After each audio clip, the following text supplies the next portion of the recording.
Subscribe कीजिए police media news को और पुलिस महकमे से जुड़ी हर खबर को सबसे पहले देखने के लिए बेल आइकॉन को भी दबाएं। पुलिस मीडिया न्यूज, एक सकारात्मक सोच।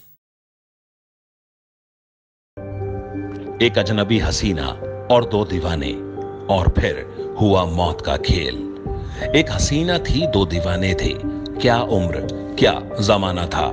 कुछ इसी फिल्मी गाने के अंदाज में साल 2014 में एक ट्रेन में मोहब्बत का आगाज हो रहा था। पटरी पर दौड़ रही ट्रेन में बैठे थे तीन अजनबी, एक लड़की और दो लड़के। लड़के गहरे दोस्त थे, लेकिन लड़की को जानते तक ना थे। जैसे जैसे ट्रेन स्पीड के साथ अपनी मंजिल की ओर दौड़े चली जा रही थी, वैसे ही ये तीन मुसाफिर भी एक अनजानी कसक के तहत एक दूसरी की ओर खींचे चले जा रहे थे। दरअसल ये कहानी है सायरा, इसराफिल और उसके दोस्त रहीम की। ट्रेन में तीनों की ये मुलाकात को अब बातों की पहचान मिलने लगी थी। सायरा कभी इसराफिल को देखती तो कभी रहीम को। खैर, बातों का सिलसिला शुरू हुआ और तीनों अब काफी नजदीक आ चुके थे। इतने नजदीक कि ये ट्रायंगल अब लव स्टोरी का जामा ओढ़ चुकी थी। लेकिन फिर एक ऐसा मोड़ आया कि इस प्रेम कहानी का अंत हो गया। वो अंत जो धोखे और खून के साथ लिखा गया था। कैसे ट्रेन में मिली निगाहें प्यार के ट्रैक पर चल पड़ी। दिल्ली से बिहार के कटिहार जा रही एक ट्रेन में सायरा नाम की लड़की चढ़ी थी। ट्रेन में ही उसकी मुलाकात रहीम और इसराफिल नाम के युवकों से हुई। ये दोनों कटिहार के रहने वाले थे और अच्छे दोस्त थे। सायरा को अपने होम टाउन मुजफ्फरपुर जाना था। सफर के दौरान दिलफेक सायरा इसराफिल और रहीम से बातचीत करने लगी। बातों का सिलसिला काफी आगे बढ़ चुका था, जिसका नतीजा यह हुआ कि दोनों युवक अपने होम टाउन ना जाकर पहले सायरा को उसके घर मुजफ्फरपुर छोड़ने गए। इसके बाद दोनों अपने यानी कटिहार के लिए रवाना हुए। लेकिन इस सफर में दोनों सायरा से इश्क कर बैठे और दोनों ही उसे पाना चाहते थे। दोनों के पास सायरा का नंबर था और दोनों की बातें भी उससे होती थीं। लेकिन कुछ ही दिनों में सायरा ने अपने हाल दिल का इजहार इसराफिल से कर दिया। इस बीच रहीम सिर्फ एक दोस्त बनकर रह गया। सायरा और इसराफिल की मोहब्बत के बारे में रहीम को कुछ खास पता नहीं था। तकरीबन 2 साल तक सायरा और इसराफिल का अफेयर चला, लेकिन उसके बाद इसराफिल ने किसी और लड़की से शादी कर ली। लेकिन वो अब भी सायरा से जिस्मानी रिश्ता रखना चाहता था। लेकिन अब सायरा उससे ऊबने लगी थी कि तभी एक बार फिर रहीम सायरा की जिंदगी में दाखिल हुआ। इस बार रहीम ने बिना देरी किए सायरा से कह दिया कि वो पहली ही नजर में उसे दिल दे बैठा था, लेकिन वो कभी कह नहीं पाया। इसराफिल से छुटकारा पाने की चाह रखने वाली सायरा ने फौरन रहीम की मोहब्बत को स्वीकार कर लिया। लेकिन इनके इश्क की भनक इसराफिल को लग गई और अब इसराफिल ने सायरा को पाने की एक और चाल चली। वो सायरा को उसकी कुछ तस्वीरें और मैसेज के बिना पर ब्लैकमेल करने लगा। उसने धमकी भी दी कि अगर सायरा ने उसके साथ जिस्मानी ताल्लुकात कायम नहीं रखे तो वो सब कुछ सायरा के बॉयफ्रेंड रहीम को बता देगा। सायरा इस ब्लैकमेलिंग और रोज की धमकियों से परेशान हो चुकी थी। ऐसे में सायरा ने खुद रहीम को सारी बातें बता दी।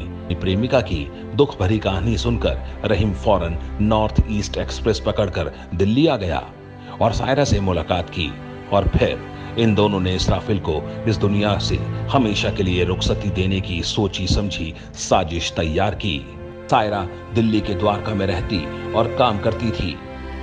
इसराफिल नोएडा में ऑटो चलाता था। सायरा ने रहीम के साथ बनाई गई साजिश के तहत इसराफिल को फोन किया, उसे मिलने के लिए बुलाया, जिसके बाद इसराफिल सायरा से मिलने नोएडा सिटी सेंटर पहुंच गया।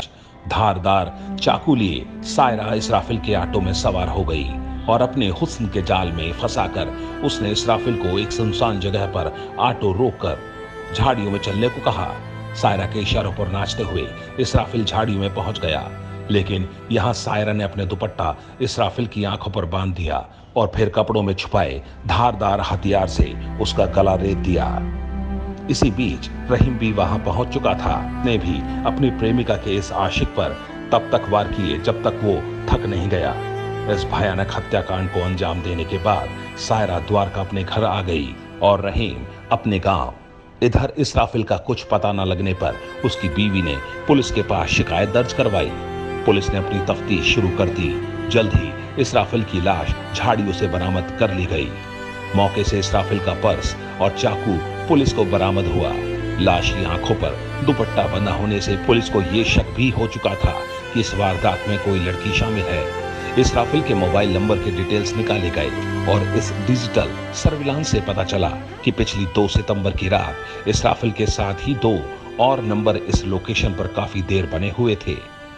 इस तफ्तीश के बाद पुलिस को रहीम का पता चल गया। नोएडा पुलिस टीम 6 सितंबर को कटिहार पहुंची। 2 दिनों के भीतर रहीम को ढूंढ लिया गया।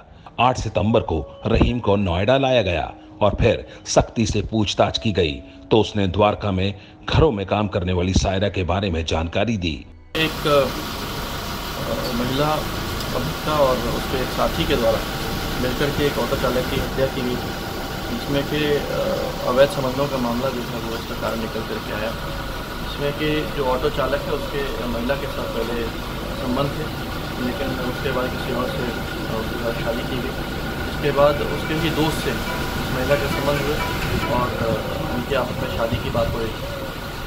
इसी चीज़ को लेकर के जो ऑटो चालक था वो उसको ब्लैकमेल कर रहा था और उसको मजबूर कर रहा था शारीरिक संबंध बनाने के लिए, और उसी चीज़ से तंग आकर के महिला ने अपने साथी के साथ में मिलकर के हत्या की प्लानिंग की, जिसमें कि जो ऑटो चालक था उसकी हत्या की गई। और ये 4 साल पहले जो तीनों थे आपस में मिले थे, जब महिला एक अपने घर को जाते वक्त गलत ट्रेन में बैठ गई थी, वहीं पर इन दोनों ने मृतक ने और उसके दोस्त ने इस महिला की मदद की थी अपने घर पे पहुंचने में। जब इनका नंबर आपस में एक्सचेंज हुआ था और उसी नंबर पे इनकी बातचीत होने लगी, जिसके बाद में इनके आपस में फ्रेंडली संबंध हुए और उसके पश्चात ये हत्या को सेक्टर 168 में इन्होंने अंजाम दिया। सायरा को भी पकड़ा गया और उससे पूछताछ में लव, सेक्स और धोखे की पूरी कहानी सामने आ गई। फिलहाल मोहब्बत का दम भरने वाले सायरा और रहीम सलाखों के पीछे हैं।